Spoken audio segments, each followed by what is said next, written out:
Lots of people have seen the new Airbus A350 XWB in person and even been on board, but until recently the interior hadn't been shown off with passenger seats. And, unfortunately, none of those early visitors was me. Truly a shame. That changed last Monday as I had the opportunity to see one of the test aircraft, MSN 002, in person and, quite literally, kick the tires.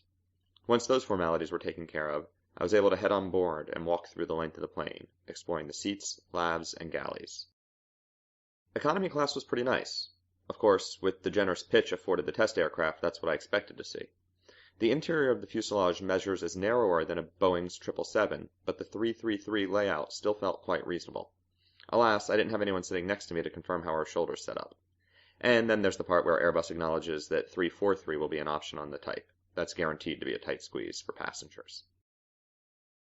The overhead bins are huge, which will be very important if the airlines really do cram that many people on board. Business class is where the good stuff should be, so I was very excited to move forward and try out the seats up front. The 1-2-1 staggered layout in the demo plane provides direct aisle access for all passengers and a spacious feel to the cabin. Part of that is no overhead bins in the center. The larger outboard bins should be sufficient to accommodate all the business class passengers, according to Airbus. While MSN 002 has a passenger interior installed, it still is very much a test aircraft, and that means lots of testing equipment still on board. The pseudo-passengers are still strapped down in many of the seats, and the test monitoring hardware is still installed, taking up a few rows of seats in the front of the economy class cabin. The kit was not powered on while we were touring the plane, but Airbus has some press photos showing what it looks like when monitoring a test flight. Very, very cool stuff. And now we just have to wait a few months for Qatar Airways to take delivery of the first ship.